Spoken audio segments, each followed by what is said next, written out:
C-SPAN is a public service created by America's cable television companies. As the political network of record, C-SPAN takes you to the events leading up to the 105th Congress and the presidential inauguration. Here's a look at the New Year's Eve programming lineup. Next, a discussion on media and society. At 8 o'clock, former Secretary of State George Shultz on the Reykjavik summit between former Presidents Ronald Reagan and Mikhail Gorbachev and its role in ending the Cold War. At 9, USA Today labor correspondent Micheline Maynard talks about labor issues and the automobile industry.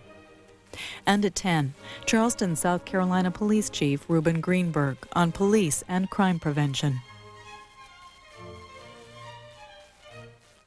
Now, a discussion on media and society. Mark Crispin Miller of Johns Hopkins University spoke this fall as part of a New York University series on the effects of media consolidation. The program is an hour and 50 minutes.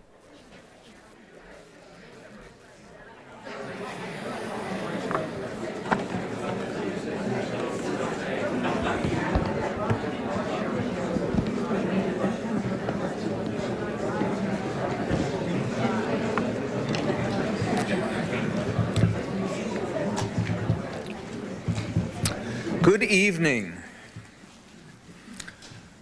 I'm Todd Gitlin, and it's my pleasure to welcome you to the second of 8 Tuesday night lectures on the subject of media conglomerates. These lectures, again, are sponsored by the School of Education at NYU, in particular its Department of Culture and Communication, and the Department of Journalism. And they were, in fact, the brainchild of Andre Schifrin, who was the managing director of the New Press, which is going to publish the texts of these lectures in book form. And before going any further, I want to introduce Andre to say a few words.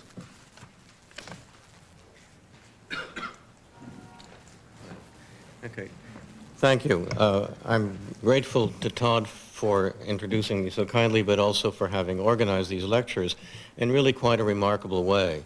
I think this is one of the few places in the city, or indeed in the country, where you could have a combination of both the academic approach to the media and the witness statements of the people who have been in the media, as we had last week, and who can tell you from inside what's really happening.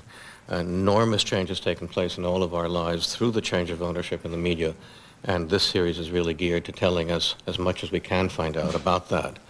The New Press is particularly pleased to be publishing this and to be working with Todd and the others because it was born some 5 years ago as a result of conglomerate changes. Random House had changed directions and imposed strictures on Pantheon Books, which I was then heading, which made my colleagues and I all feel that we could no longer publish freely within that environment. And so we left and started the New Press, which has been publishing ever since. We feel in particular part of our mission is to be able to tell as broadly as possible what's happening in the media, because we don't belong to any of the media groups. We're not-for-profit, and we have no owners at all to worry about. So we're particularly pleased to be able to publish this book next year, but also extremely happy to be able to work with Mark and Todd and all the others who are going to be talking to you in the next few weeks to try to explore a subject about which not enough has been written, not enough has been said, not enough is known, and which is increasingly controlling the way we think about this issue as well as many others. So thank you all for coming. I hope you'll come for the other 6 lectures. Todd has really lined up an extraordinary range of people, and it'll make a very good book, but I think it'll make an equally good and challenging series of lectures. Thank you.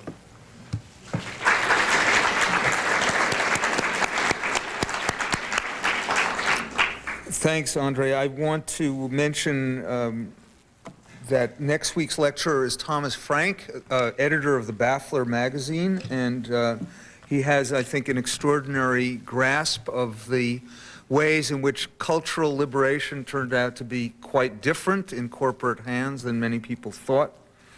And that's the subject of his lecture next time. And I want also to say a few words again in behalf of Rick Hatala and Ron Janoff and the others of the Development Office in the School of Education.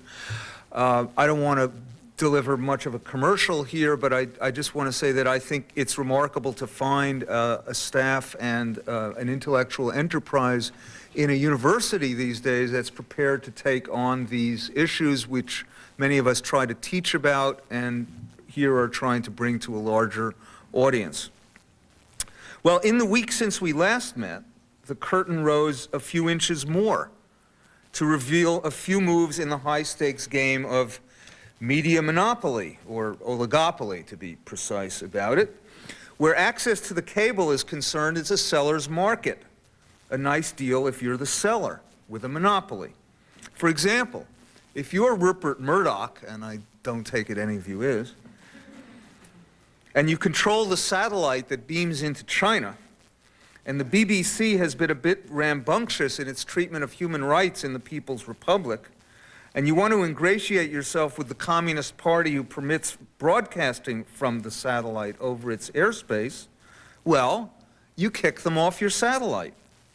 If you're not Rupert Murdoch, if you're, say, Time Warner, you do to Rupert Murdoch what Rupert Murdoch would do to you if he had the chance.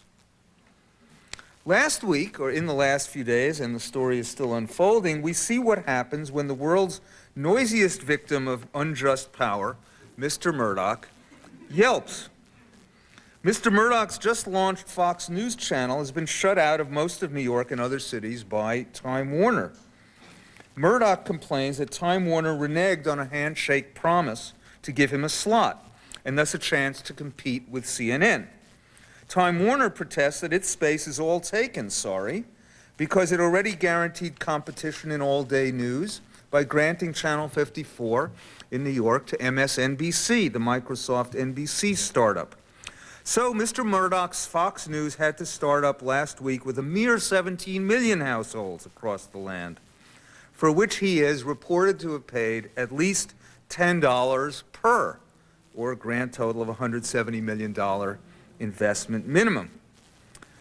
Our host mayor, who merrily sold off independent WNYC TV, now wishes it known that he's leaped into the camp of free expression, joined, of course, by Governor Pataki, in turn joining America's wealthiest adult immigrant, the four-continent tycoon who happens to own the New York Post, in a sudden enthusiasm for free competition in the marketplace of ideas, whereupon the state attorney general has subpoenaed Time Warner in hot pursuit of documents on how they decide to parcel out their limited space. Well, it's always a thrill to watch Republicans convert to the antitrust cause. As the people's elected leaders stand up to orate on the virtue of competitive liberty, it now might behoove them to show some interest in other broadcasters. There is, for example, I'm informed, a documentary channel in the planning stages. People who in years to come will surely knock on Time Warner's door pleading for access. I'm not holding my breath. It's always hilarious, when it's not horrifying, to see plutocrats fighting over who gets to stomp whom. Just as hilarious as it was to read Roger Ailes, the longtime Republican operative who now runs Fox News Channel, quoted in the October 3rd Los Angeles Times as follows, and I quote, "Murdoch has never once told me who to hire or who not to hire and what to say or do. The only thing he's ever said to me is, try to get the journalists to be fair and balanced." If we are to judge from Mr. Murdoch's local newspaper product, fairness and balance generally don't rank high among his journalistic commitments. If Patrick Buchanan has outworn his welcome as the resident conservative on Crossfire over at that outspoken liberal Ted Turner's competitor, no doubt he can be welcomed by Fox should he take his act over there. What do all the maneuvers mean for the citizens whose eyeballs are up for rent to high bidders? You know the African proverb. No, not the famous, it takes a tycoon to raise a village. This one, when the elephants fight, the grass suffers. When your choice is between Time Warner and Fox, well, you've been warned and outfoxed. Tonight's speaker, Mark Crispin Miller, is the sharpest critic of television we have. His collection of pieces, boxed in, is a pleasure to read and even to reread. He has alerted us to the immortal concept of the hipness unto death, but he's also had a good word to say for Johnny Carson. He's a professor in the program of writing seminars at Johns Hopkins University. He writes for all manner of publications, including The Nation, where he provided what is, I think, the first investigative centerfold in the history of journalism. In the monthly Extra, to which he regularly contributes, he recently wrote a valuable piece demolishing the canard that the Jews control the media. His talk tonight has now, he tells me, been upgraded to the national entertainment state and encounter. It's a pleasure to welcome Mark Crispin Miller to NYU.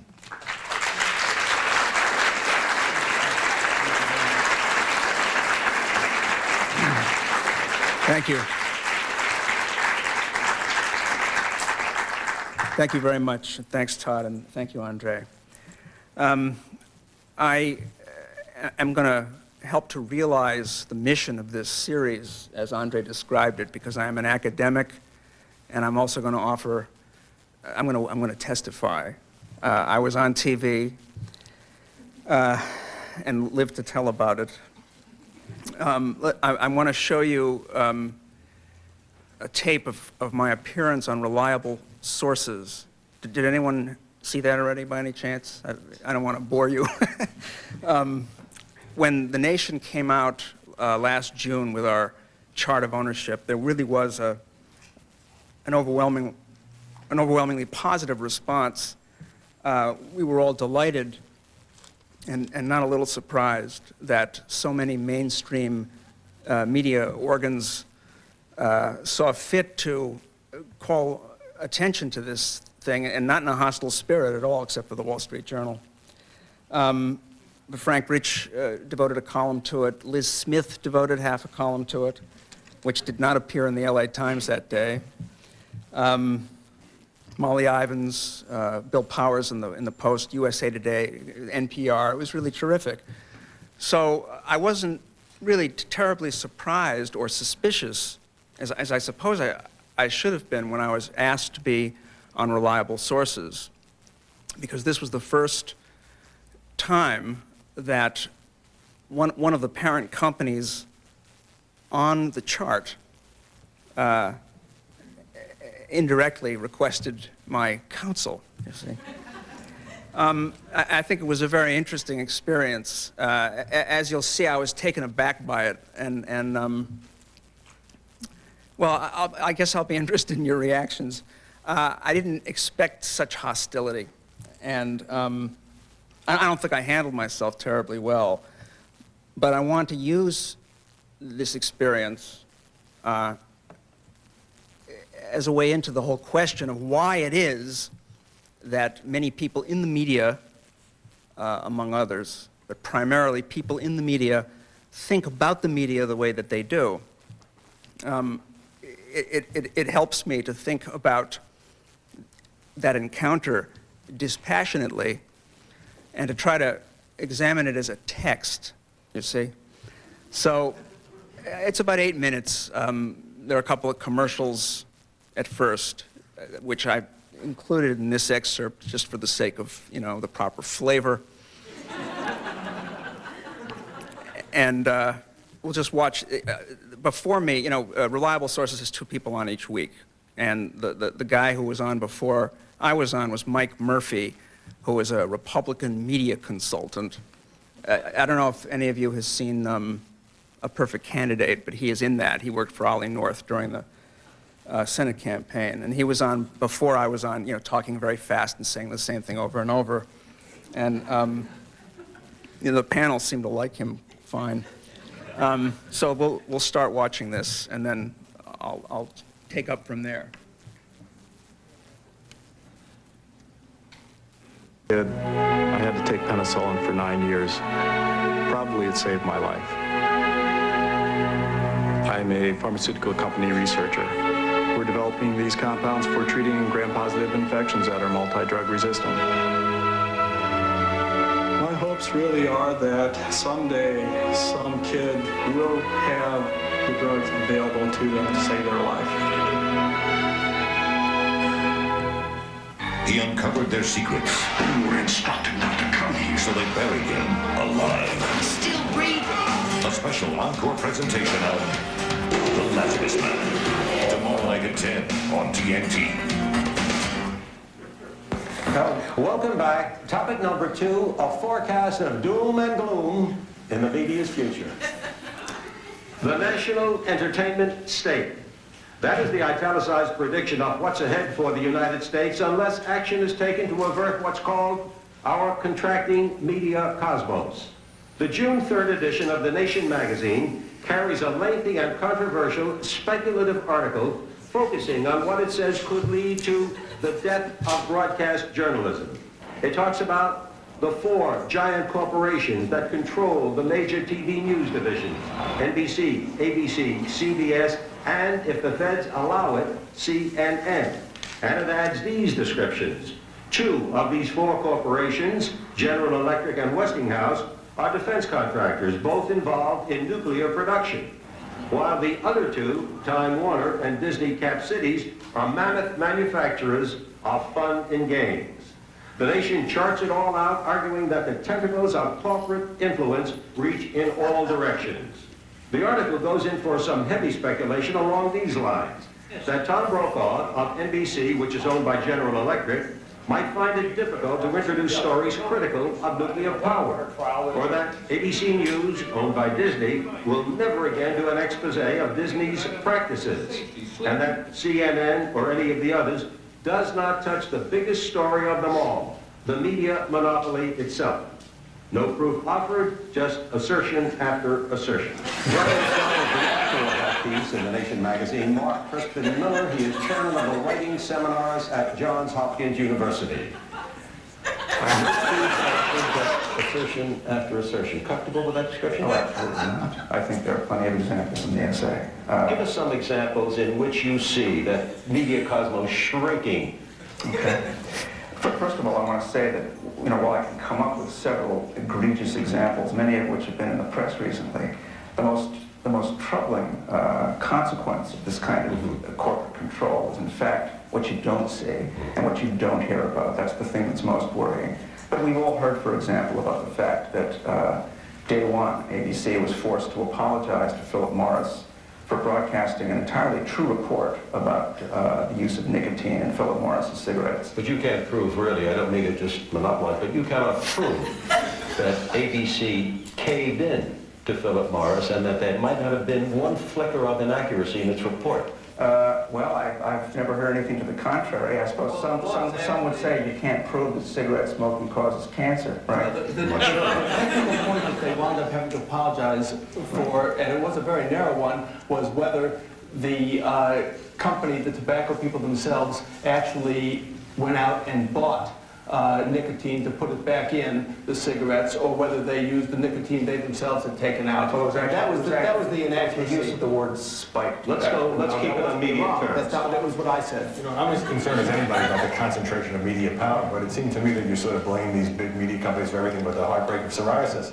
I mean, the danger, it seems to me, is not that these companies, Disney, Westinghouse, and so forth, will manipulate the news to their benefit, but that they won't care very much about the news because it is such a relative blip on their corporate balance sheet, and therefore the resources won't be there. But you have a slightly darker view, I see. Well, yeah. I mean, I think that most people are aware of the fact that large corporate interests buy news organizations because it helps them make more money. We'll all agree with that. But it isn't that they necessarily will make more money simply selling the news or selling that particular product. They will often use these entities to help them make more money in other of their fields. Let me give you an example.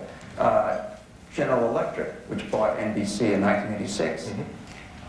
Jack Welch of GE it has been reported to take a very active interest in how NBC reports on stories that will affect GE's bottom line. And the question is, did NBC then tailor its coverage because of those concerns or not?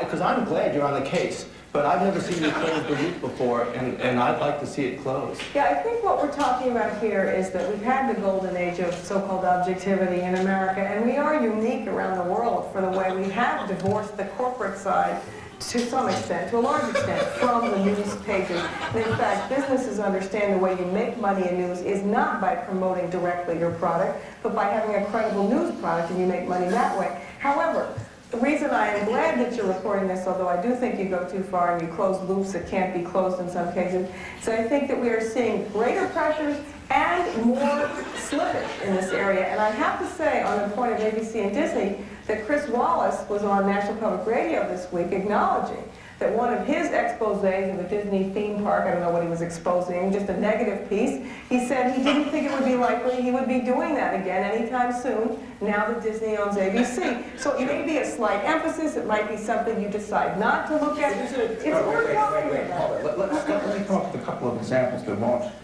make you all uneasy, because it has nothing to do with broadcast journalism.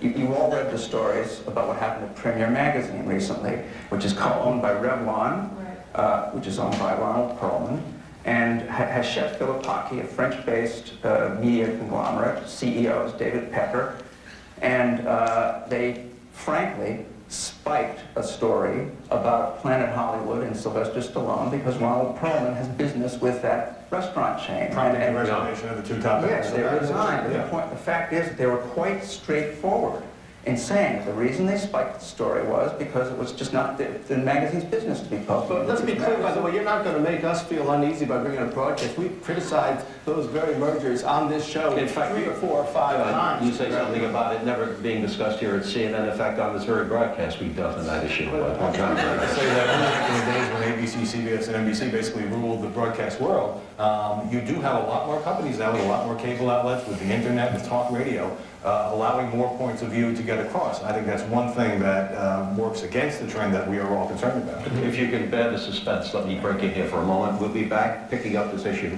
in a moment. Welcome to General Nutrition Centers. Gold Card members, this Tuesday you save 20% off everything. So jot it down. 20% discount savings at GNC. Want a Gold Card? Join at GNC. Gold Card members, see you Tuesday. It was like a recurring nightmare. I'd stop smoking, feel like I was gonna die. Have a cigarette, a couple of cigarettes, beat myself up, and start all over again. This time, I got Nicorette. It helps the way I need it to help, craving by craving, need by need. So, I'm not smoking, and I'm not suffering. Hallelujah. If you want to stop smoking, Nicorette gum can increase your chance of success by helping control your cravings. And now it's available without a prescription. You can do it. Nicorette can help. This is about how your business can build new profit centers without bulldozing your budget. About looking bigger than you are. This is about call centers, people, and technology that can capture new customers, answer questions, and process orders 24 hours a day. And it's not just for the rich, the powerful, or the daring. Because there's a way you can get the help, hardware, software, and advanced toll-free service to create your call center. All you have to know is how. Network MCI, that's how. Tonight, it's an hour of Washington's friends and foes. First, the Capitol Gang gets together to look at the week in Washington. Then, get caught in the crossfire with Lynn Cheney and Bob Beckel. Friends and foes back to back tonight on CNN. Tonight, on CNN Presents. At 9:15 yesterday morning, a bomb went off. Words from the book some have called a manual for domestic terrorism. There's no doubt that Machiavelli was simply copycatting the fictional bombing of the Turnedowns. Was it a blueprint for the tragedy in Oklahoma City? Anti-government anger, driving patriots and prophets on the next CNN Presents. Tonight, 9 Eastern. Welcome back. Mark, how do you take on this problem? How do you defeat what you see coming ahead? Doom and gloom. Yeah, I'm not the only one. And it isn't only leftists and progressives who are concerned about the media, but it's the general public. People are generally fed up with what's on TV, what's in the movies. They're not stupid. And therefore, what do you both do? I think that as we did 100 years ago, the American people ought again to start thinking in terms of a broad-based antitrust movement to cut back the kind of corporate power that we see not just over TV and radio and so on in the movies, but book publishing, music business, you name it. Our entire culture has become a great corporate property. So what we need to do is to have media activists and progressives and so on become more receptive to the cultural concerns of a lot of average people who are more worried, say, about smut and sex and violence than they are about corporate censorship. Can I go back to what Howie talked about at the very outset of this discussion?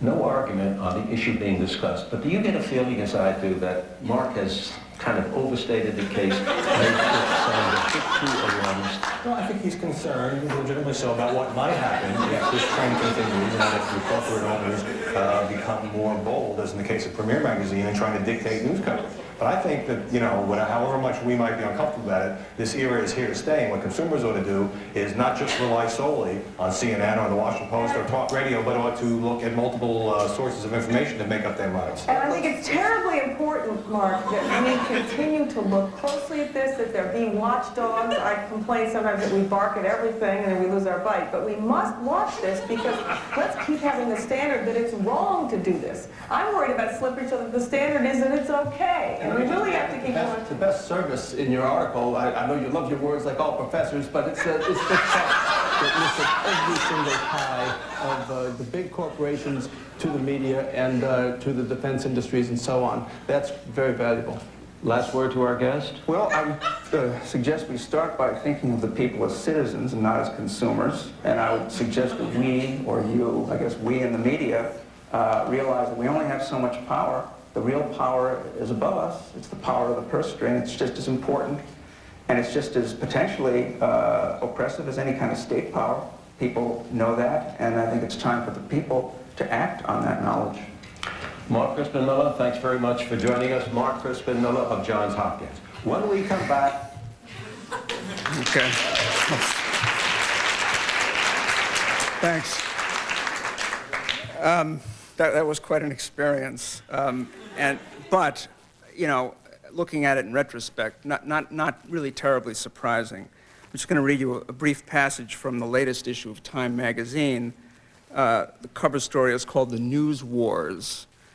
And the point of the piece, or series of pieces, basically is there's too much stuff out there. There's too much just nonsense, fluff, hype, and people are getting numbed by it, which is, you know, true enough. There's this reference to the piece in The Nation. Another school of critics claims that growing media concentration has caused journalism to lose much of its aggressiveness and credibility. The Nation magazine last June devoted a special issue to media conglomerates, including a chart detailing the tentacles of 4 dominant companies: General Electric, owner of NBC, Walt Disney, ABC, Time Warner, CNN, and Westinghouse, CBS. Though these corporate ownerships are becoming more apparent, Good Morning America travels to Disney World more often, the homogenizing factor may be the result of profit pressures and competition rather than some sprawling conglomerate conspiracy. And it's basically the same dismissive response, as if there's some absolute disjunction between a conglomerate conspiracy and pressure for profits and so-called competition. I mean, it really is kind of a non sequitur. But what I want to do is talk a little bit about this kind of an attitude. I've been thinking about it quite a lot lately. Specifically, what I mean is this tendency to identify the critique of media monopoly or oligopoly, to identify that critique with a certain kind of paranoid and extreme fantasy, and thereby to dismiss it. Now, you could talk about what happened to me sociologically, I'm sure, and especially because of that crack about how professors love their words, you know. I mean, there was a kind of, I guess, professional envy or something. You know, that isn't really that interesting to me. Rather than talk about it sociologically, or in addition to talking about it sociologically, which is very important, I'd like to approach the question ideologically. because I want to argue tonight that there are some important historical reasons why those people in the studio that day reacted as they did. Why they refused to even to conceive of the possibility that there might be more than a few examples of this phenomenon or trend. You'll notice that it being TV, I didn't really get a chance to go into my examples. I only started to talk about one, and I was nibbled to death over that one. But I mean, there was an important reason for that interruption, and that was that it's better to think of these instances, these flagrant instances of interference as aberrations, as odd events, as opposed to thinking of them systematically.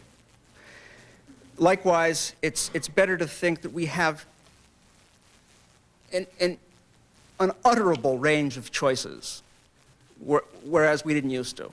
It's better to think that than to see what's in front of our eyes, which is that we have very few choices.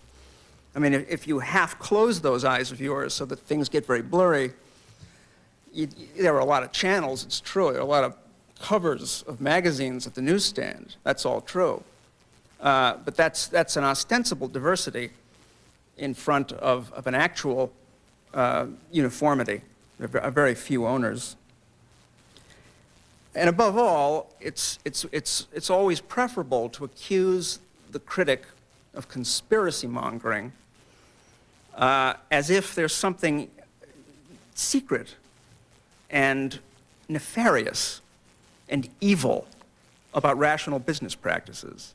I mean, we can argue about whether they're evil, but the fact of the matter is, if I were Jack Welch, and I would want to buy NBC too, and I would want to control the spin of NBC's newscasts. If I were Rupert Murdoch, I would be a hands-on owner as he is. Notwithstanding what Roger Ailes had to say about working for him, Rupert Murdoch is notorious for dictating the thrust of the coverage in his various properties. Well, if I were Rupert Murdoch, I'd do the same thing. If I wanted what he wants, I would do that too. But to say conspiracy, you see, at once invalidates the whole discussion. And what I want to suggest is that this set of assumptions, or let's call them defenses, that we saw exhibited here, were not always in the minds of people like these. It's a fairly recent development. Basically, I'm arguing that it's a result of the Cold War. And now that the Cold War is over, I guess it's appropriate to try to sum it up in a way that's useful to us. What's really very surprising, I mean, it surprised me, and also struck me as a heartening discovery, was that there was a period in our history, and I want to overstate this now, God forbid, I might go too far. But there was a period in our modern history when there was a relative degree of sophistication about what propaganda was. All right, and I think it's very important that we rediscover that moment from our past, because as a matter of fact, people, generally speaking, were a lot more sophisticated about propaganda and ownership and media monopoly and issues like that in the 20s and 30s than these people were. Now, it may be something of an unfair comparison because these people are employees of the companies we're discussing, and most people aren't. But I think that there's been a regression. There's been a move away from a certain moment of relative sophistication, and I'll describe exactly what I mean, okay? During the Cold War, we were taught, really systematically, although the people who taught us believed it, we were taught that propaganda was a communist invention, that propaganda was a communist device, that it was typical of communists, because communists are, in their very marrow, deceptive. They are liars. They always lie. They can't help but lie. They are inherently, intrinsically false. They are devils indeed. False. They lie brilliantly, poisonously, dangerously. They lie well enough and wickedly enough to damn the whole world, to cast us all into perdition. They lie. Therefore, propaganda is, well, by their fruits ye shall know them. Propaganda is an implement that they came up with, and we, earnest, gullible Westerners, have to struggle to catch up with them, you see. This is a very important element of Cold War ideology, probably the crucial element.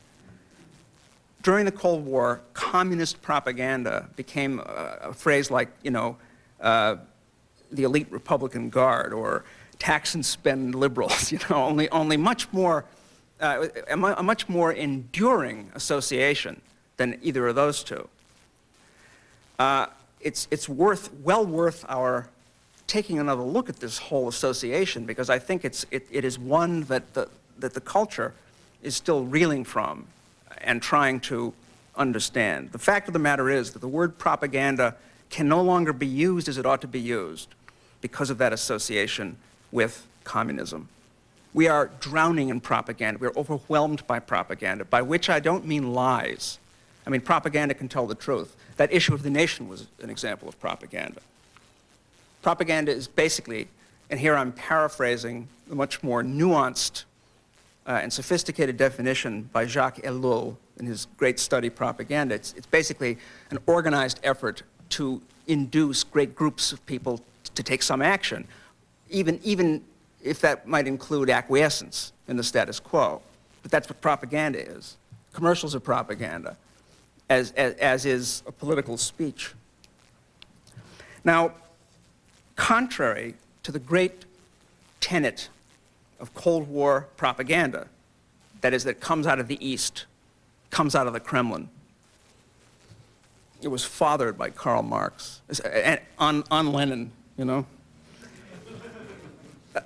first really successful exercise in state propaganda was in World War I. Many of you, I'm sure, know this. The governments of the United States and Britain especially really did it up right. They used every medium at their disposal. They were ruthlessly well-disciplined, well-organized, and they managed to whip up their respective populations into a very effective war fever. I mean, I could go on and on describing to you the various devices that were used. The 4-Minute Men was a huge group of orators organized in this country who could, at a moment's notice, go off to any place they were instructed to go and give a 4-minute speech to get people to buy bonds and so on. The Boy Scouts were involved in pamphleting door to door. Motion pictures were used. The newspapers obviously bore a great deal of this burden. In fact, so impressive was the Allied propaganda, particularly in Britain, that it made a lasting impression on Adolf Hitler. If you read Mein Kampf, he talks about the lessons he learned from watching how the British did their stuff. Now, time is short, so I can't do this subject the justice that I should. But suffice to say that over the next decade or so, after World War I ended, there was a gradual process of enlightenment as to what had actually happened in that conflict. Now, bear in mind that this was a short-lived conflict. I mean, the Germans ceased to be our enemy after the war was over. There were a few diehards, as there always are, after episodes like that one. But for the most part, people had no reason to think that the Germans were particularly evil, nor was there any reason to protract that animosity. So the reason for the original drive was no longer. And slowly, through the 20s, the truth came out. Now, I mean, just as during the Gulf War, for example, there were people at the time who knew there was a lot of baloney being broadcast and spread around as truth. A quartet of great reporters, for example, followed the German troops in one company throughout Belgium and sent, I mean, this is futile and pathetic, but they sent dispatches back saying there is no truth to any of these stories about, babies being impaled on bayonets or having their hands cut off, or, nuns crucified, disgusting stories. Indeed, I think that the atrocity campaign during Desert Shield was to a great extent based on the rape of Belgium. The rape of Kuwait owed a lot to the rape of Belgium. There were atrocities committed by the Iraqis, but not any of the ones that we heard they were committing, you see. At any rate, gradually this kind of thing became clear to people. In 1925, for example, Brigadier General William Charteris, who had been chief of British intelligence during the war, was speaking at a dinner here in New York City, and afterwards, in a jocular vein, told the assembled diners about a great trick they'd pulled during the war. What they had done, they had two photographs. One was of a troop train, and one was a train full of horses' cadavers that was bound for the slaughterhouse. So they switched the captions on them and made up a story that the Germans were rendering their soldiers' bodies for glycerin or something like that. And they did this specifically to get the Chinese into the conflict on the Allied side, because the Chinese are very big on ancestor worship and would be repelled by this story that the Germans were doing this. And in fact, it worked. And Charteris was very proud of himself. And in his cups, told this story. And there were some reporters there. And, there was a controversy over it. I mean, it made the headlines in this city. People were shocked that that would have happened. Well, there were many such revelations. And then in 1928, there was a book called Lies in Wartime published by Sir Arthur Ponsonby. It was published both here and in Britain, and it's basically just a very blunt, no-nonsense catalog of disproofs. The crucified Canadian, the baby without hands, all these things. He went through every one of them, pointed out they were all inventions. None of them had happened. The war was not the Germans' fault. German war guilt was another product of Allied propaganda. Well, what I regard as encouraging about this gradual process of enlightenment is that it really seems to have had an impact on people and the way they thought about propaganda. Throughout the late 20s and throughout the 30s, especially as the Depression worsened, people were increasingly willing to recognize the fact that propaganda could come from our side. Now, I'm not making enormous claims for this. I mean, people were not infinitely more sophisticated than they are now. Often they would become as absolutely cynical as they had been absolutely innocent, you see. And indeed, people still tended to accuse their enemies of using propaganda while remaining blind to their own partisans' use of propaganda. This is just a fact of human nature. So I am not, committing the grievous sin of envisioning a golden age. God forbid we should ever do that.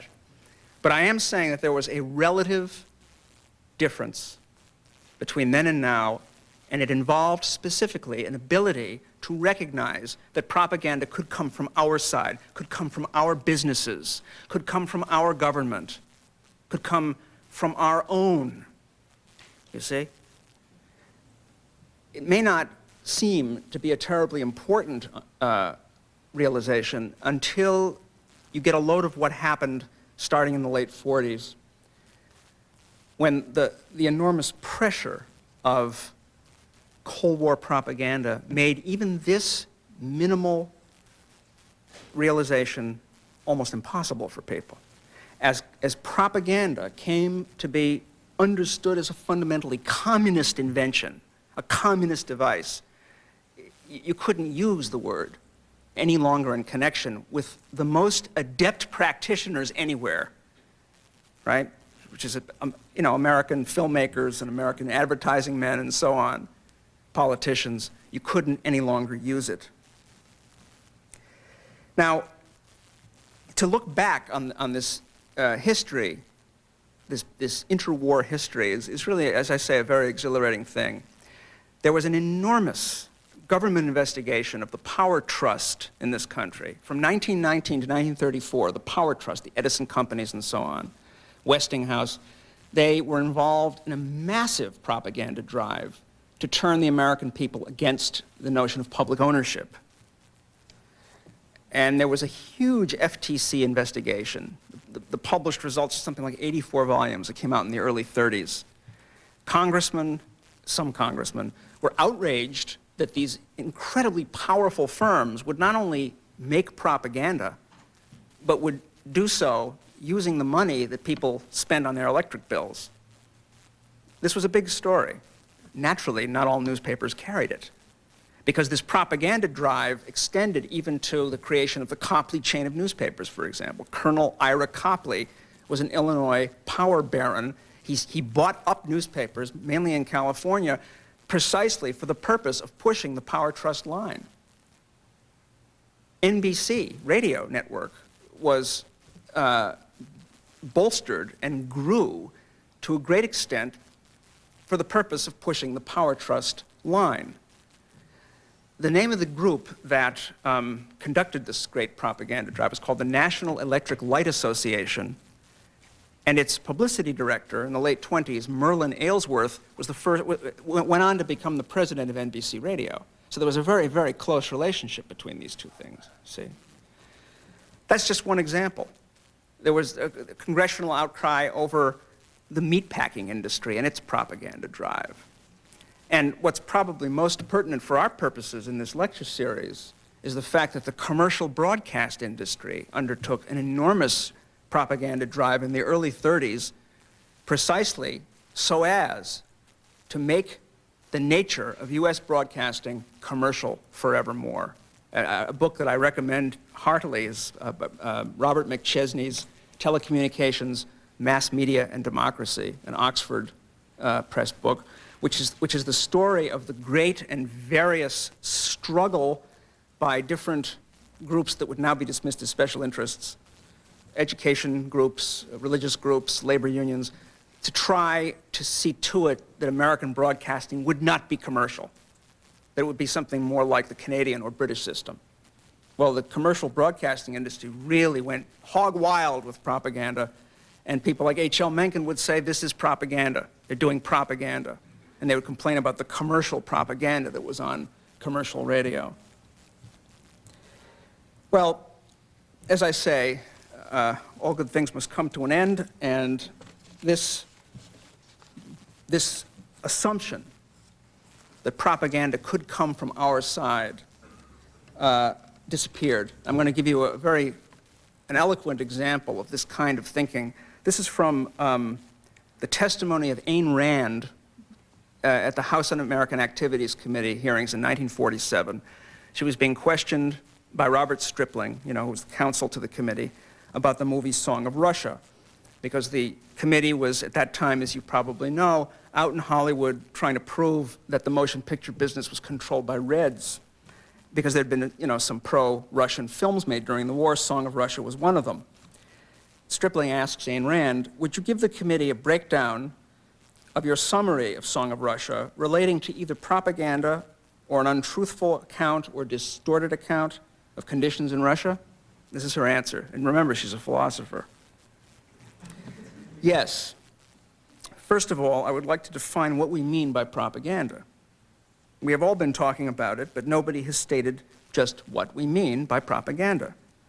Now, I use this term to mean that communist propaganda is anything which gives a good impression of communism as a way of life. Anything that sells people the idea that life in Russia is good and that people are free and happy would be communist propaganda. Am I not correct? There's a little sleight of hand here. She started out saying, I'd like to define what we mean by propaganda, and then she goes on to define what communist propaganda is. In other words, there's no difference between them. And I'm sure that all the members of the committee nodded. No one thought to say, well, what about Nazi propaganda? Or what about non-communist propaganda? The point is that such a thing could not be, after a while. Non-communist propaganda, what is that? There is no such thing. There is no such thing. Now, this drive, this propaganda drive had a complicated effect. It had the effect, basically, of envisioning the makers of propaganda in a certain way. Propaganda was always centralized. It was always left. It was always left totalitarian. It was always prosaic. It was always strident and punishing and verbose, hurtful, ugly.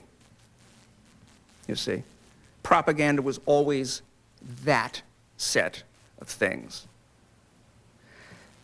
George Orwell actually plays a role here, posthumously, because 1984, which, really took off just as he was on his deathbed, was adopted by a number of right-wing concerns. It was excerpted in both the Reader's Digest and in Life magazine.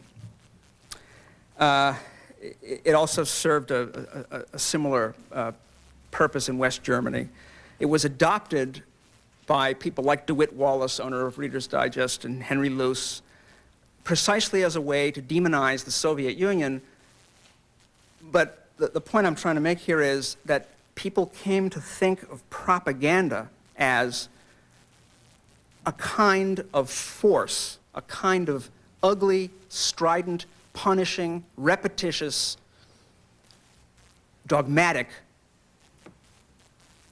lesson, castor oil, the teacher you hate the most. Propaganda came to be conceived as that kind of an experience, which of course raises a fundamental question about it. If propaganda is so hateful and hurtful and negative and dark and painful, why would anybody ever be taken in by it? This is a kind of a basic question. I'm going to read you a passage from a speech that Harry Truman gave in 1950. This is something called the Campaign of Truth. This was basically a way to get appropriations out of Congress for a massive upgrading of Central Intelligence, the CIA's propaganda apparatus, and the creation of Radio Free Europe. Communist propaganda is so false, so crude, so blatant, that we wonder how men can be swayed by it. We forget that most of the people to whom it is directed did not have free access to accurate information. We forget that they do not hear our broadcasts or read impartial newspapers. Now, this is typical of propaganda. Exactly the same kind of thing would have been said on the other side. Our stuff is impartial, our stuff is truthful, their stuff is a lie. But I'm not reading you this passage because I want to make that point. I'm trying to make clear that at a certain level, this realization that something so ugly and hateful couldn't really work was definitely, at least in Harry Truman's mind or in the mind of his speechwriter. To identify propaganda as something that must necessarily be imposed on you is a way to exculpate our kind of propaganda, you see. It's a way to exculpate the kind of propaganda at which we excel and at which we have always excelled. Now, it's not surprising, you see, that this propaganda drive, this Cold War drive, which seems to have permanently identified propaganda with communism, necessarily accelerated the process of forgetting who had actually been the more successful propagandist in our confrontation with fascism, and it had been Hitler. The Nazis were infinitely more skilled at propaganda than Stalin. In fact, in Hitler's table talk, Hitler remarks about Stalin that he did not really have a good grasp of rhetoric. It's an interesting way he put it. Stalin didn't really operate through rhetoric. Rather, he was a kind of bureaucratic wire puller who stayed inside his office and pulled strings, which is basically true. Hitler prided himself on his sense of theater, on his sense of timing, on a sense of drama, on a highly sexually charged kind of spectacle, which was completely beyond the grasp or the means of the Soviets. Now, I'm not saying the Soviets did not do propaganda. I would never say anything as absurd as that. I'd say some absurd things, but I wouldn't say that. The point I'm making is that the kind of propaganda that Stalin made was not likely to seduce large populations outside of the Soviet Union. His propaganda was static.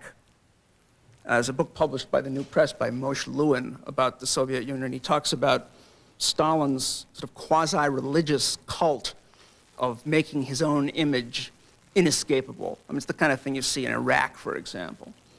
A kind of a lugubrious, almost morbid cult of the leader, very different from the kind of thing that Hitler was up to in the late 30s, which was much more dynamic, much more exciting, a lot more like something Mick Jagger would give us than, you know, I love Mick Jagger, don't get me wrong. But the point is this, it all comes back to the thing that I showed you here. I'm suggesting that this long episode, the Cold War, and the propaganda that suffused it, and that suffused us throughout that episode, made it virtually impossible for us to talk about propaganda at its most successful. Propaganda at its most successful is cinematic, lively, bright, exciting, absorbing, enthralling, enjoyable, all those things. Czeslaw Milosz talks about the kind of mind that an intelligent person must develop under Stalinism. It's a little bit like doublethink, the Orwellian notion, but there's a kind of substratum where you know what the truth is, and then there's a higher stratum sort of imposed on top of it where you think what you have to think to get by. That's the kind of mentality that is necessitated by the experience of life in a totalitarian society. It's very different from life under Disney, you see, because it's not painful. I mean, it can be painful, okay? But it is at least ostensibly enjoyable, it's distracting, it's diverting, it's fun, it's bright, it's a laugh a minute, and so on. There's a lot of music, a lot of close-ups, rock video style. I included the commercials that I included just to remind you of what propaganda at its best really is. Those things are masterpieces of propaganda.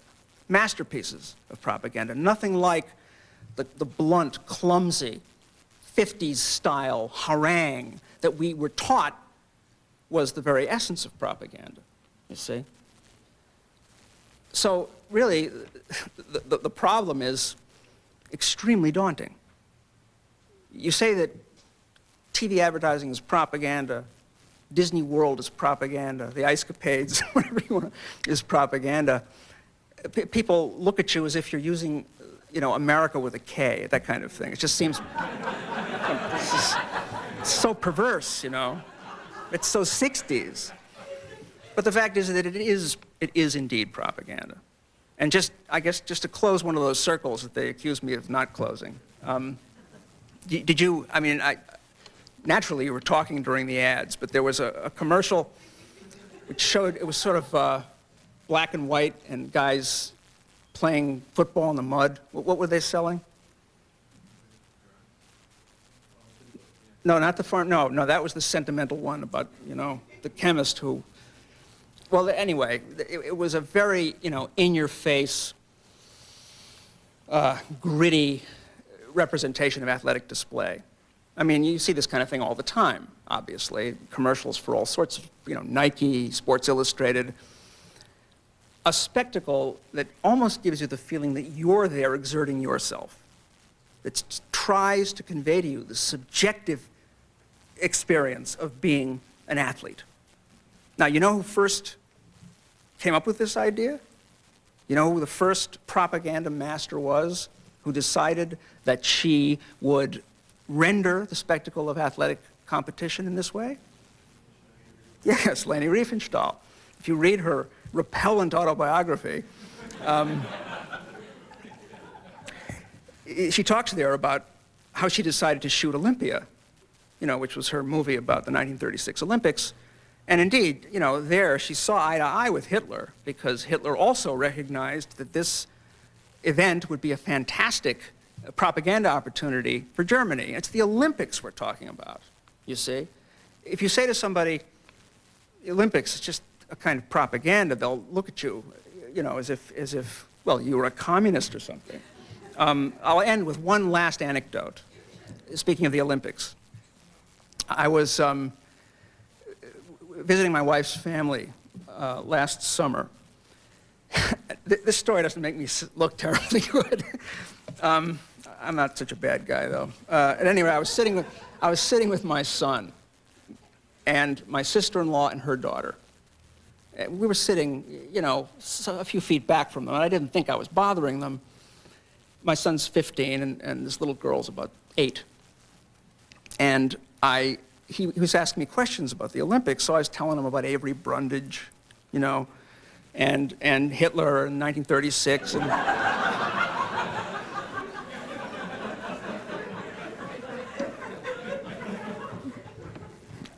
And I know it doesn't sound like a whole lot of fun. I mean, I was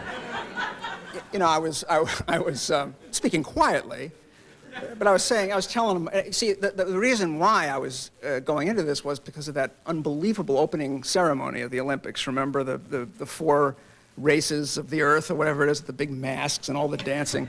And I mean, I will say in my own defense that, I mean, nobody liked the coverage of the Olympics. It was completely horrible, But my sister-in-law didn't feel that way. And she turned around and said to me, which I think is really very interesting, I don't want her listening to this propaganda. Now, see what she meant? She meant me. You see? Which I think is terribly interesting. She meant me. She didn't mean that. You see? Because in her mind, as in most people's minds, propaganda is a kind of subversive naysaying, and verbal, a kind of subversive yammering, professors who love their words. Whereas that big, gorgeous, colorful spectacle, certainly, it may be many things, but it's not propaganda. You see? So, thank you very much.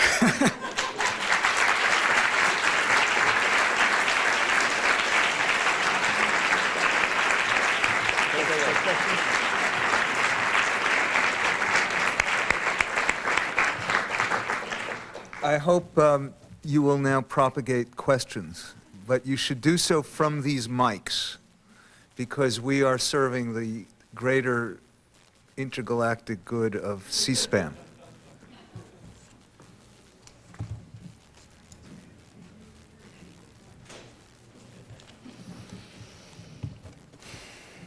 Yes? I think there are a number of Americans who are not buying into this kind of corporate fantasy. I think the militiamen are a perfect example of that. But I'm wondering if you're dealing with an outdated philosophy and an outdated structural paradigm, because no longer are we in the era of the nation state. We are in the era of the corporate state, and capital can move from country to country with rapid ease, and it's not just an American situation. This thing is global now, and I just don't know if we are thinking about this in the correct structural ways, because the problem is much deeper, much more insidious than it may appear on the surface. That's it? Yeah. Okay. Let me say 2 things in response to that. First of all, you're quite right about the militias. They do represent a rejection of what you call the corporate fantasy. The problem with their response is that it is an entirely paranoid reading of the situation. I was pleased in a grim way to see that promo for the show about the Turner Diaries, you know, in the middle of that, because there they are hyping and marketing this, you know, kind of terrorism and so on. By and large, the militia movement adopts the anti-Semitic reading of the problem, that there is indeed a global force loose and doing us all harm, but they think that it's the international bankers, and we know who they are. Todd mentioned this piece I had in Extra. I think one of the salutary byproducts of the demonstration of who really owns the media is that it demonstrates that it is indeed capital, as you say, and not any particular ethnic or religious group. Now, you talk about a dated paradigm. No, first of all, that there are media activists all over the world who are concerned about media monopoly. While it is indeed the case that the nation state is in many ways a dated paradigm, yes, we don't want to allow that fact to cause us to give up entirely on antitrust as a possible solution. The fact is, while the media is indeed all over the world and these corporations are indeed active everywhere, the most persuasive and powerful of them are based here in this country. And, you know, from my discussions with some of these activists I've mentioned, it seems unlikely that there could be such a thing as a global antitrust movement. But I do think that there could be a national antitrust movement. I know that sounds insanely utopian. On the other hand, I don't see any alternative to it. I don't see any alternative to it at all. So, well, I think that you're right. I think that the solution may nevertheless, a solution, I should say, may nevertheless lie in the direction of a kind of national approach to too much concentrated power and ownership. Yes? Yeah, it seems that media activists are caught in a bit of a catch-22 in that, and this was argued last week by Richard Cohen, who was a guest at this series. He claimed that, and I agree with him, that the only way to correct the situation we're seeing today in television news is to regulate it again, to put in place more antitrust laws. I think you'd agree with the same thing. But then the defense or the comeback from the corporate America is that, well, if you're arguing for antitrust laws, you're arguing for regulation, and you are in fact then the censor. Who do you expect to, decide, what, how these entities should be owned and what should be said and what shouldn't say? And the argument gets turned around so that corporate America is claiming that the media activists are in fact anti-free speech and are the censors. And I was wondering if you have any suggestions for media activists to be able to defend themselves against that. Yes, absolutely. And what I say comes directly out of what I've said this evening. Another one of the destructive consequences of the long Cold War propaganda drive I was discussing tonight has been that people think of censorship as always and only a state affair. It's not. It is more often than not, by a tremendous margin, carried out by business entities. I mean, we could probably, if we wanted to have a congressional hearing, we could talk for hours and hours about corporate censorship. Now, legally speaking, that's not censorship.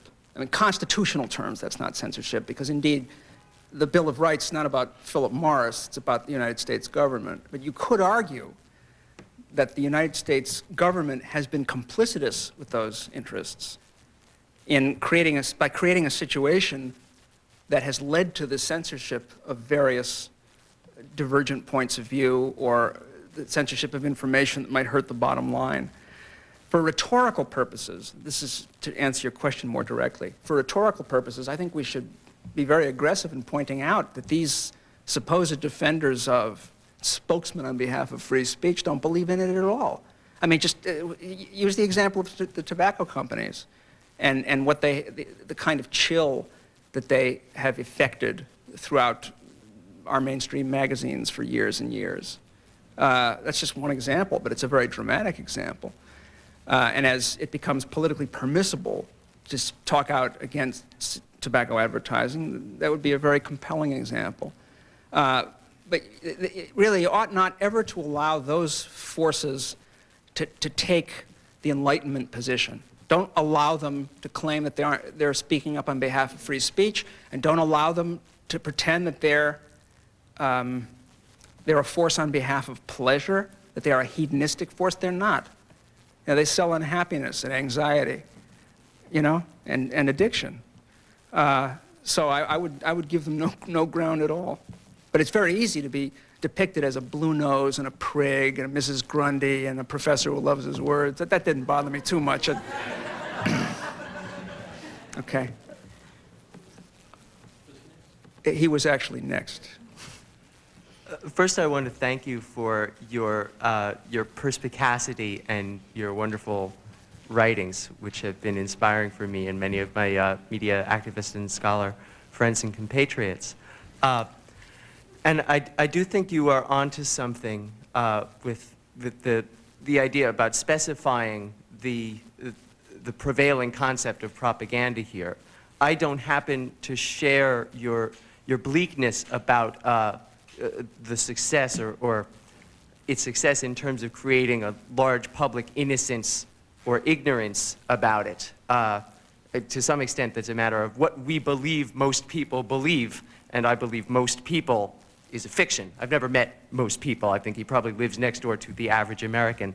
But I think maybe you can go into it by comparing or relating propaganda with cynicism, which I think is one of the big symptoms of the pathology of our times. And propaganda of different kinds certainly feeds it. And I haven't used this word since I got my media ecology degree, a dialectic of cynicism by which people, powerful people, act in ways which are obviously cynical, and they feed cynicism in the population. I wonder if you want to spin a few words to relate propaganda and cynicism.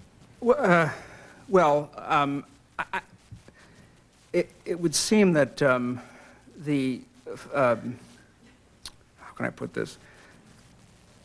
People have been made cynical and blasé by constant exposure to an ever more salacious and titillating spectacle. That's a certain kind of jadedness that is definitely traceable to the great endless display of goods, and that constant demonstration of a factitious bliss that we see in advertising. People are made cynical by that, hardened by that. They're also cynical, as I think you're suggesting, because they're used to being lied to and they expect to be lied to, so that they've lost the ability to be idealistic. I don't feel bleak about the situation. I wouldn't be here if I felt bleak, or if I thought the situation was a bleak one. I think that I'm insanely optimistic. But I do think that we are probably going to benefit from emphasizing the idealistic element in this particular struggle. If you go back and read McChesney's book, you read about the great fight that went on in the late 20s and early 30s to try to prevent American broadcasting from becoming commercial. There was idealism, patriotic idealism at its finest. And that's the kind of impulse that we should call on today. You know, the most cynical people of all are the Murdochs and their various high-paid minions, many of whom had extremely expensive educations and then are, busy foisting this garbage on everybody else.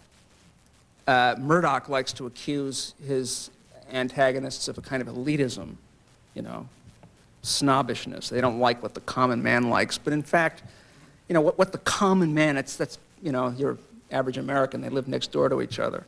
the common man, I mean, all of us, let's just get these invidious distinctions out of the way. All of us will tend to put up with more and more as time goes on. All of us will tend to accept an ever more repulsive thing as routine, normal, okay. In other words, we all breathe the same air. The air has been heavily polluted by these entities, you see. But the fact is that, you know, opera, Shakespeare, things like that, as Lawrence Levine has pointed out, I mean, they used to be mass culture items. You know, in the 19th century, all kinds of audiences went to see Othello and Macbeth. They knew the lines. They loved opera, you know.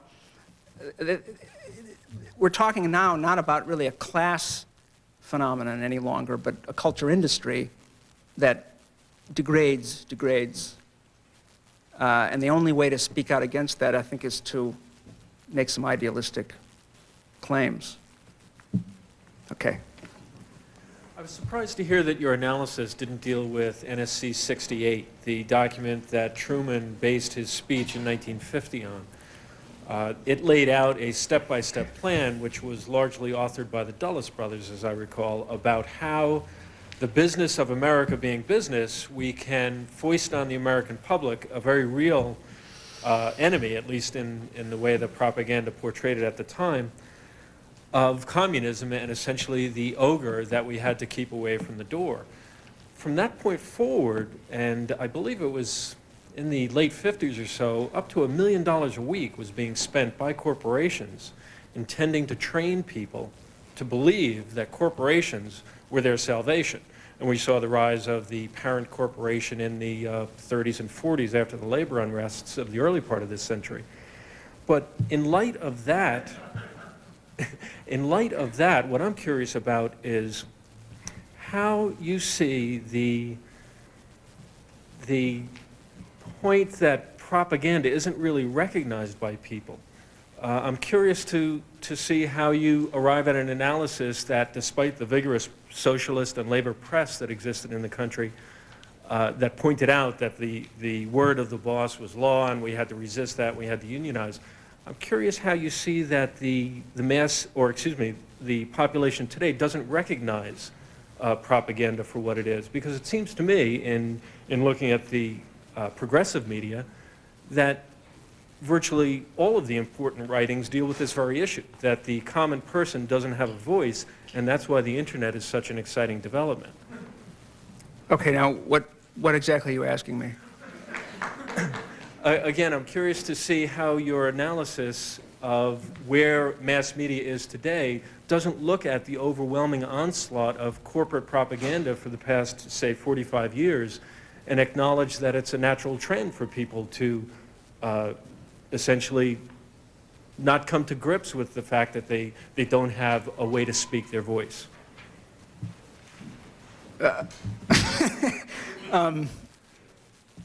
Yeah, I mean, I think that I'll just very briefly recapitulate.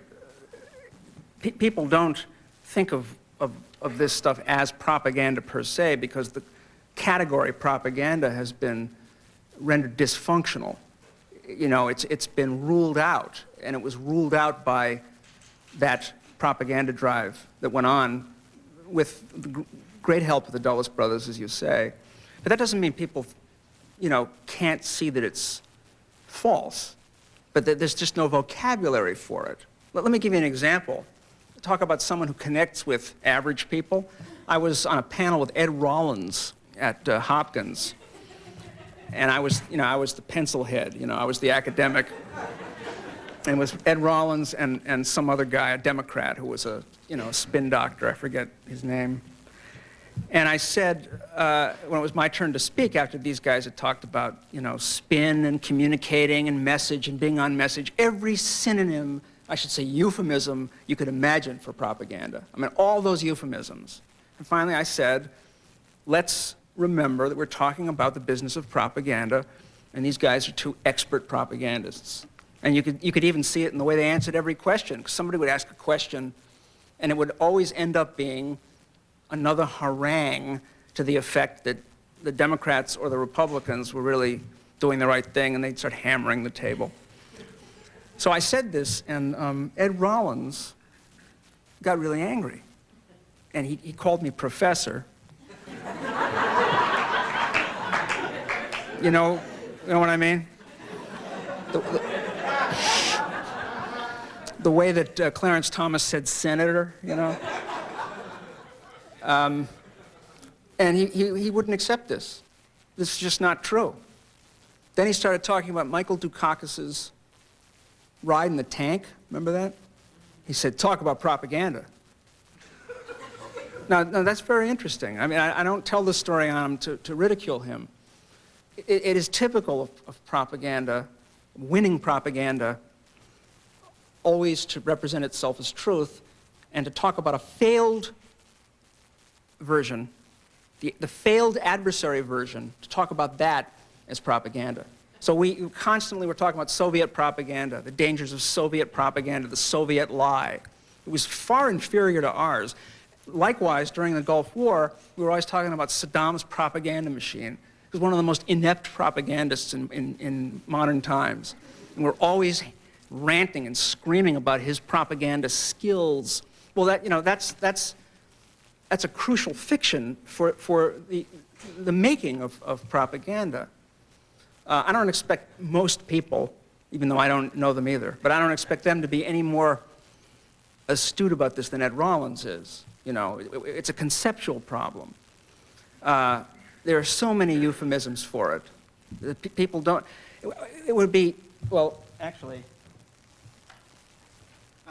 let me read you something. This is from 1939. This is from an article in the journal School and Society by Professor William H. Kilpatrick of Columbia University. The National Education Association was very, very concerned about the spread of propaganda, okay? And they wanted to find ways to use the educational establishment to make people resistant to it, whatever its source, whether it was Berlin or Moscow or Washington or the National Association of Manufacturers. I'm just going to read from the end.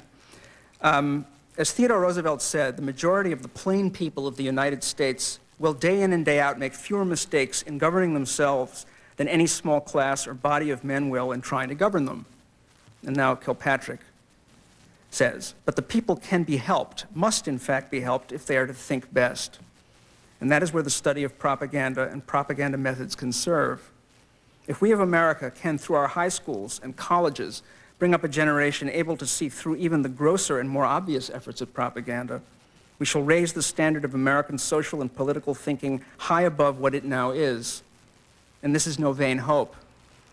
The signs and portents of vicious propaganda are not subtle, uncertain, hard to see. Just the contrary. They are there in plain sight, clear, bold, brazen. And once seen, they will not easily be forgot. In this matter, democracy is at stake. There are threats to democracy from abroad, yes, and we may have to fight for a decent world to live in, but the serious dangers to democracy are within, with ourselves, that we shall let designing men put their selfish aims above the common good. That's very powerful stuff. That's the National Education Association, it's not the Socialist Party. You know, but that strikes me as potentially a very subversive and effective kind of idealism. So, anyway, yes? Just to pick up right where you are now, maybe you can say a few words about why propaganda works and why people believe in it. I think part of the answer is suggested even in that last quote. Having written good propaganda for something I believed in or a political candidate I believed in, I know how easy it is to get into the kind of language you first described, wherein the world is divided into two classes of people, we who tell the truth and they who unscrupulously lie. This has to be wrong, but you see this dynamic working in any political group, the tendency even to go into the language and label certain words as correct or incorrect and to redefine a very narrow meaning about what they refer to so that every single utterance can be cheered or booed. And the person who utters it stereotype, but I think what actually happens is something that can happen to anyone, a kind of identification with the oppressor. Those two may be hackneyed words. It's the kind of thing wherein a reviewer on television for a station owned by Time Warner, Turner, whoever, reviewing a movie by Warner Brothers Studios, owned by the same place, from a book published by the same conglomerate, is more likely, maybe not to give the book a positive review, but to accept the total surround of the kind of culture from which it comes, and to discuss it in terms of its own book jacket, which after all is the language of his employer. And for that same reason, you might get the, if you even get into an argument trying to defend one of the current candidates against the other, you might feel a little silly referring to these categories. And I think insofar as the battle is of good against evil, it's an eternal battle in every piece of writing and every institution, even one newspaper, let's say, that isn't even owned by anything larger, in which people try to please each other and try to develop the very natural idea that their group is better than another group, even if it is. Danny. I'd like to read something. What? I'd like to, as a professional who loves his words, I'd like to throw a few out. One question which is asked time and again, which was raised but not addressed at this meeting, is the old "what is to be done" question. And I think it's a question that kind of makes me wonder what it's going to take. At what point will people who is as savvy and as sophisticated about the media as many of the people in this room, who've studied it closely, who've analyzed it over the many, many years, at what point will we find a means or a way of expressing our concerns politically so that these ideas will not simply be relegated to the margins of criticism and analysis, but in the arena of political action?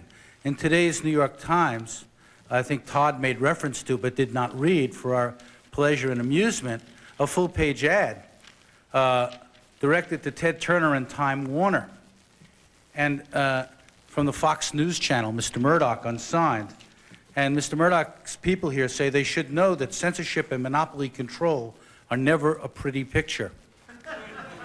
Full page, stay tuned. I'm sure we will stay tuned, but I think the question that I'd like to bounce back at you, Mark, and maybe to the people in this room, is to ask, where are the organizations for democratic media? Where are the students for democratic media?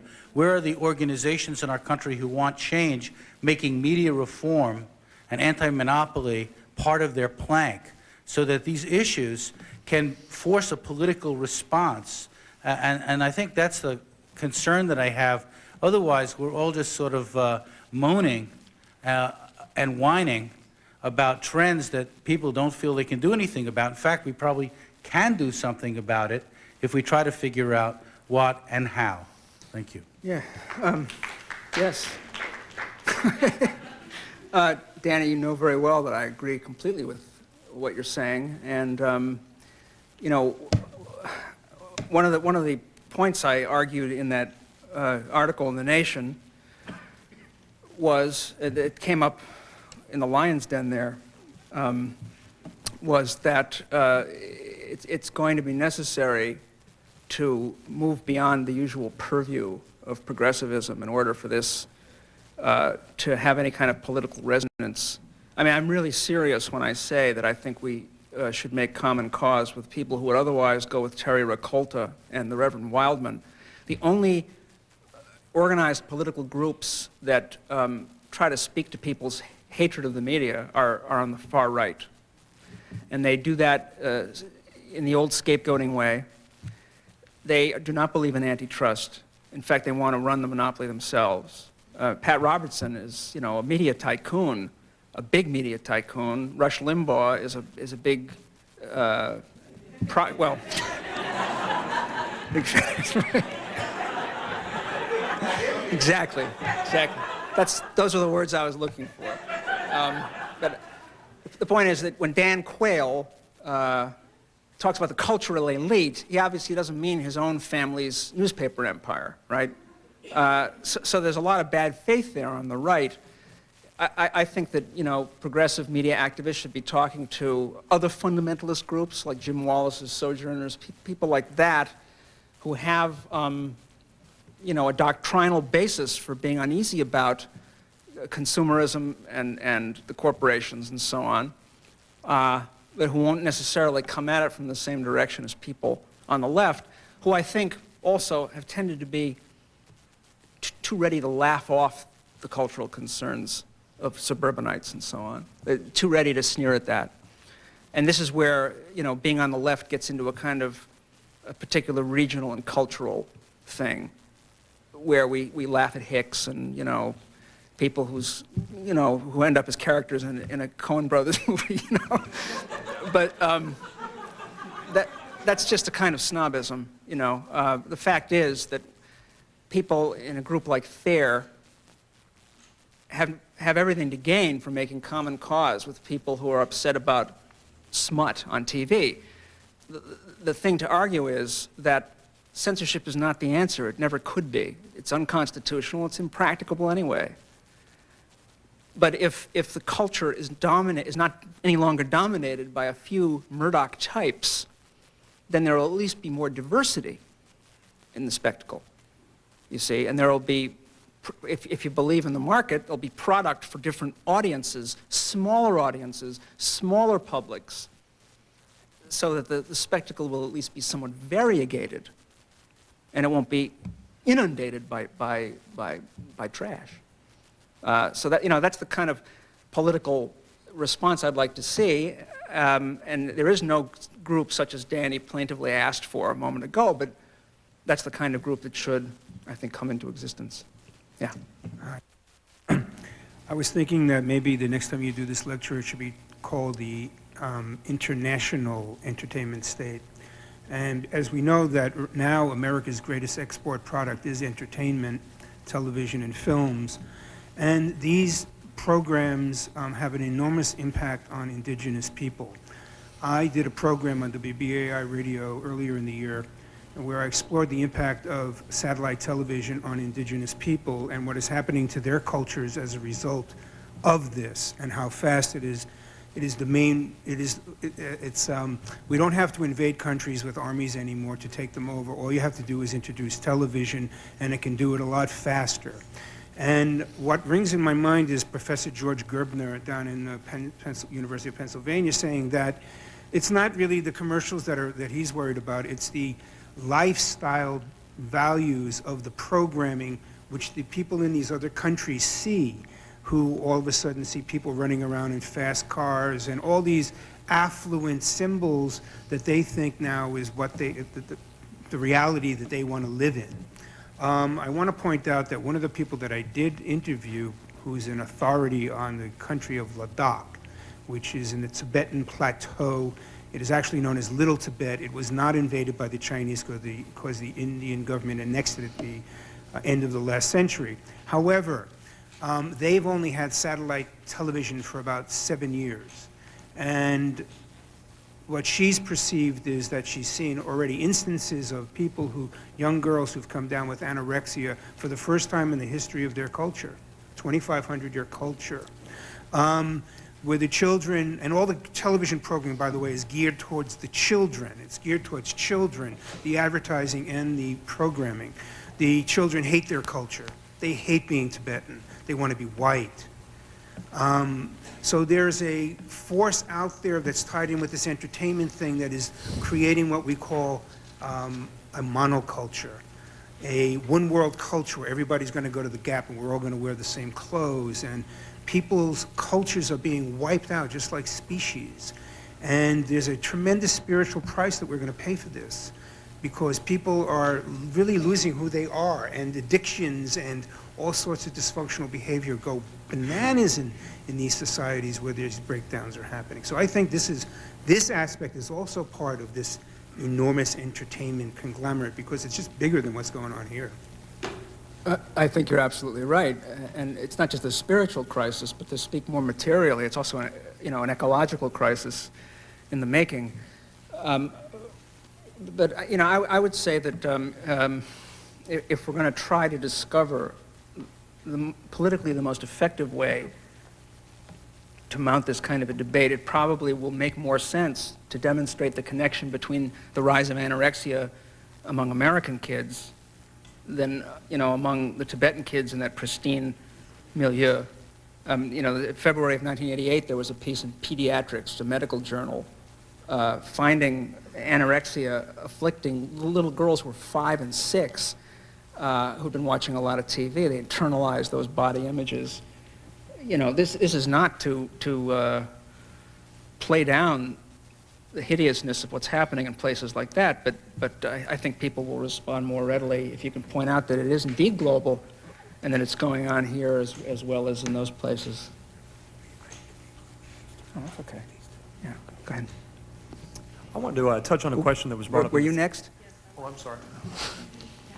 I wondered if you had written at all about any connections that you might see between the increasing domination of the media by a few large corporations and campaign finance issues where there's a real problem with he who has the most money speaks the loudest and drowns out other voices. Well, I can answer that naively, just in a wide-eyed way, and by saying that both parties are in the pockets of these huge entities. So, Dole's in Murdoch's pocket and Clinton is in Eisner's pocket, But sure, that's an enormous problem, and that's why such a movement as we've been talking about in here tonight has to start out as a grassroots movement, because I don't think either one of those parties is worth a bucket of warm spit, to use when it comes to this struggle, and one of the reasons why our political process is so obscenely expensive is because it's all capital intensive. Now, it's not based on political parties and ward healers and people getting out the vote. It's based on propaganda. It's based on spending money on TV and radio propaganda. That's why it's so expensive. So, I would suggest that a political movement based on media reform argue on behalf of a complete ban on political advertising. Just see what happens, I mean, talk about screaming about freedom of expression. You'd really have to put in the earplugs, but that would be a handy way to cheapen politics in this country. But I'm just talking off the top of my head. Go ahead. I wanted to touch on a point that was brought up in the CNN program about the acquisition of these media arms by the larger corporations. I forget which colleague, or temporary colleague rather, that it was on the program that mentioned that with the acquisition of these media arms, they just become a blip on the spreadsheet. Much in the same way that, Chris Wallace is still employed by ABC, but he was still allowed to say that about Disney. I was watching New York One this week and a program called Winners and Losers, where a commentator openly criticized Time Warner's ownership of the bandwidth. I'm just wondering if this is a method of eroding at the corporate base. Is this a vehicle that reporters can erode at the corporate base of say, Time Warner's ownership or Capital Cities, whatever? Or does it just fall under the rubric of petty cash from, taking office supplies or something like that? If you'll allow a crude oversimplification. No, could you I really don't know what you're asking me. I'm just wondering if the reporters, by openly criticizing their owners, biting the hands that feed them, are they really affecting, are they having a leveling effect on the public to form a grassroots movement, or is it just buying into political permissibility? Oh, I don't think it, it's always heartening when somebody like that has the courage to make a critical statement. But I don't think that there's much, I wouldn't say that there's much there, Yes. I'd like to offer a historical critique of sorts, and that is that I think that in your gloss of the history of that propaganda critique, that you do ignore the considerable concern in the 1930s about Nazi propaganda in the U.S., and that there was a lot of legislation that was passed, actually, the Voorhees Act and the Foreign Agents Registration Act, both of which I think resulted in the unfortunate solution of censorship and prosecutions by the federal courts. So one of my questions is, if you revitalize the language of propaganda, or the propaganda critique, seems to me that's one of the arguments you're making, is the need to revitalize this awareness of propaganda. I would argue that the road that has been traveled, even with good intentions, has led to censorship and restrictive legislation. I think that the road of anti-monopoly, which you're also suggesting with a revitalization of antitrust, is probably a safer road. It tends to be more democratic. It's tended to lead to more democratic forms of legislation and practice, and doesn't wind up in that potentially dangerous place of the state as a censorship agency. The other historical thing that I might suggest is that there is a moment between the end of World War II and the beginning of the Cold War when Henry Luce called together the Hutchins Commission, the Commission on Freedom of the Press, which was really comprised of the war generation's leading liberal intellectuals. And they deliberated for 19 months. They met 19 times, they published 6 volumes, and their concern at the end of the war, and these were pretty sophisticated people, who, many of whom had been engaged in propaganda and censorship activities during the war, and they came to the conclusion that the great problem facing the American public and American media and a diversity of media after the war was not a problem of propaganda, but was a problem of monopoly. And that's what they warned the American public against. And I think that what they pointed to was the need for that strategy to be undertaken by a progressive political critique and not a sort of reinvigorated anti-propaganda language. So anyway, that's my observation from... Okay. Well, I certainly can't argue with that. Indeed, the Dickstein Committee, which started out in the 30s, as you know, in opposition, mobilized by the threat of Nazi propaganda, ended up as a red baiting outfit. I think it's absolutely true. I mean, these kinds of congressional solutions must entail some form of censorship, which is not really, it's not the problem anymore, you know. Yeah, I would agree with that. That you see, there are solutions other than legislative ones. You know, the quote that I read to you came from one of many educators who believe there should be an enormous pedagogical effort to get people knowing more about propaganda, how it works, how to decode it. I mean, we'd call that media literacy today. So that, I mean, that's an important solution, and it's one that I think should take pride of place in our various curricula. Yeah. I'm a big fan of your writing, and I appreciate you coming tonight. I'm a little bit cynical about the us and them split, in that it seems a lot messier than that they're committing propaganda and we're telling the truth. Several people have alluded to it, but in my vague and very limited knowledge of, you know, the way this works, and a lot of this is actually inspired by your writing, there is a connection between, you know, Larry Tisch and CBS and this very university, and the fact that you're speaking here tonight. There's a good number of percentage of my colleagues, myself, and several other people that are employed by these 4 monoliths, which are paying for our education to come learn what terrible propagandists they are. So my question is, couldn't an argument be made just as easily that media critics like you are just the best form of entertainment for intellectuals like us? Hey, if the shoe fits, you know. Well, no, I maybe, but you know, I don't know what to say to that. I mean, I hope I'm entertaining, but I'd rather talk to a somewhat more diverse group, and I've done a lot of talk radio, and a lot of people much less articulate than you, no, I'm not being ironic at all. I mean, so a lot of this stuff is a revelation to them, and so I don't think it's just. I mean, this is a trap that you're going to have if you have any kind of rhetorical facility at all. People will say, well, you are the media, But I mean, I think that's a bit facile. So I take the compliment. In the back.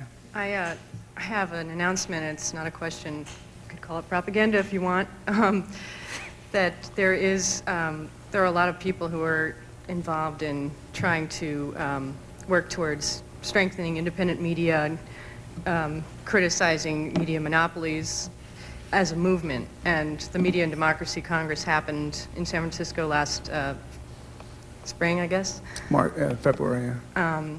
And we're planning to have another conference called Freeing the Media, which we will hopefully have flyers here for the next discussion. So you were all now forewarned that there is something happening in January 31st, February 1st. So, and this will lead towards the next Media and Democracy Congress, which will be in fall '97.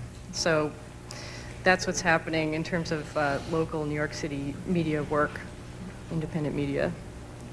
Thank you. Let me say that for people in the media who are concerned about this problem, the Institute for Alternative Journalism in San Francisco, which was the driving force behind the Media and Democracy Conference, is the group to contact. And if you're not in the media, the cultural environment movement, which was started by George Gerbner, whom someone mentioned earlier, in Philadelphia, is an outfit to contact. Because we really do have to form some effective umbrella organizations for this kind of thing. All right, I've been told to take one more question. That would be you. Okay. To a certain extent, I want to reiterate what I guess Danny said, or the general view, along the lines of what can we do. And I put this out to everyone here. I mean, we're all interested in this subject. Some of us are media ecology students. We're all obviously interested, intelligent people, motivated, want to do something for some sort of societal change. What can we say? How can we articulate in a sentence, or as simply as possible, to the guy on the couch who doesn't think he's affected, who at this point doesn't seem to care enough, wouldn't want to come to something like this? How can we make it clear that it's in his interest to get involved, or at least to say, if it's a vote, okay, I'm going to vote, or I'm going to show up for a vote? Because it seems to me that the long-distance company Working Assets in San Francisco is onto something. In our society, in this entertainment business, we have to make everything easy for people, and that's everything that's a new product is supposed to make it easier and easier. So how can we make a certain amount of civic participation, as it will, easier? I think that has to be part of our project as media ecologists or whatever we're doing. So my question, if it is one, is there a way in which that you could articulate very simply to someone who is disinterested, what can you say to them to get them interested and say that this does affect you? The guy on the couch you're talking about? Yeah. This hypothetical guy on the couch? Well, you can't, that's too, there's no context for that, right? It's impossible to answer that. But yeah. You can, however, talk to people about things that affect them. You can talk to them about their kids, for one thing, if they have kids. That's something that people are really concerned about. There's been a pretty surprising response, that is a surprisingly encouraging response to this group TV Free America, which actually sponsors TV turnoffs for a week at a time in different communities. It's got to be grassroots like that. But I mean, that's something that involves the schools, becomes a project. The kids keep track of how they spend their time when they're not watching television. The connection that has to be made for this guy on the couch is the connection between the things that upset him and the structure of ownership. That's what it is, what upsets him may be how much it costs him to rent his cable box. I mean, there is a whole economic side. How much it costs to buy a ticket to go to the movies at the Cineplex. right? I mean, that must have something to do with CAA and, you know, the companies that package the films and pay Bruce Willis for $15 million. But I mean, that's just, those are the economic concerns. I actually don't think they're as compelling to people as the spiritual concerns, you know, the moral concerns, whatever language you want to use. I mean, the Christian coalition is as big as it is for a reason. But not everybody who's in it is a fanatic. But there's no alternative, you know? There's no alternative articulated. So I don't think there's a sentence that's going to do it. It's going to take a lot of long, arduous conversations, but I think it can be done. Well, thank you all very much.